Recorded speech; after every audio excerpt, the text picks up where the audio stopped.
The Egyptian Ministry of Antiquities announced last week that their archaeologists had discovered the inscriptions while conducting a groundwater lowering project in Aswan at the twin or double temple at Komombo.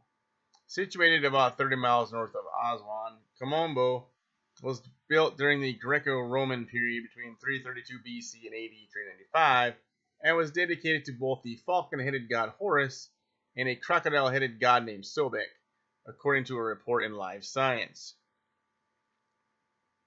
An earlier temple at Komombo, with its twin entrances, gateways, and chapels. Komombo was known to date back to 2,300 years to the Ptolemaic dynasty, but archaeologists believe that the recently found inscriptions may have originally been executed in an earlier temple, now lost at Komombo, that was located on the same spot.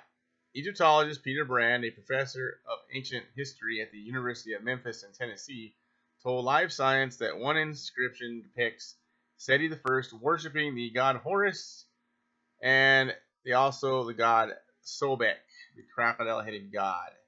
And this is an exciting discovery and may be historically important.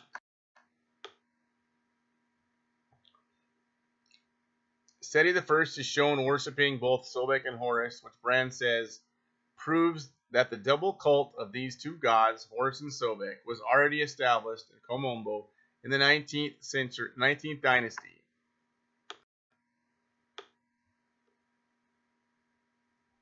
Of the New Kingdom period, more than 1,000 years before the later temple was built. Horemheb, the General King. According to an article about the discovery in Egypt Today, the inscriptions include drawings and hieroglyphs not only tell of Seti I and Ptolemy IV, but most interestingly to archaeologists, one of the inscriptions mentions a powerful general in King Tut's army. Aidan Dodson, an Egyptology professor at the University of Bristol, noticed that the larger inscription at Komombo mentioned the pharaoh Horemheb, who ruled about 1293 BC, the last pharaoh of the 18th dynasty. And Dodson told Live Science that Horemheb was in fact the highest general in King Tut's army during Tut's reign. With an unknown parentage, Horemheb is believed to have been a commoner who originated from Heracleopolis, Magna, on the west bank of the Nile near the entrance to Fayum. Evident in that his coronation text formally credits the god Horus for establishing him on the throne. As commander-in-chief of the army under the reign of Tutankhamun I, after his accession to the throne, Horemheb reformed the Egyptian state and took action against the preceding troublesome, divisive Amarna rulers. He not only demolished monuments of Akhenaten, reusing them in his own building projects, but he also toppled monuments of Tutankhamun I. Basically, Horemheb was the equivalent to a General Petraeus or something like that, and basically they had this all set up to where they were going to take out King Tut so they could just put themselves in power. So basically they were doing the work of the shadow government to reestablish the crooked reign of all the false gods. See, they always try to say that, they always try to, like Seti, they're trying to exonerate Seti for demolishing the monuments of Akhenaten and in demolishing Tutankhamun and I mean, come on.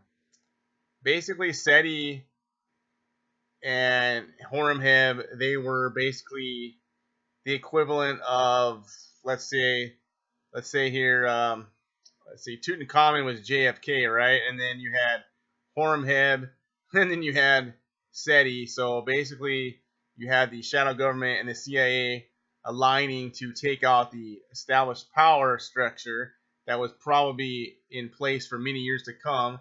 Let's think about this. The Kennedys, they would have kept being presidents, because, hey, everybody likes them, and they care about people.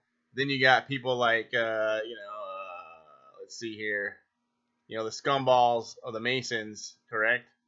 That only want to purport war and lead us into depression and misery, right? That's basically the modern day equivalent, is like the coup d'etat of Kennedy and foreign leaders and other countries. So basically, I don't know why they're seeking to exalt Seti the First at all. I guess it's because the same people that are in power today still like the fact that he went around and destroyed the past and Akhenaten and Tutankhamun and the reign of the actual, God-fearing pharaohs, I guess you'd say. So other channels, they don't even scratch the surface. They don't even tell you where they get their work from. They don't give any credit to anybody, and they have 100,000 subscribers, and they have incomplete content. They don't elaborate anything. They don't know anything about Egyptology. They're basically boneheads that have fancy videos. Thank you.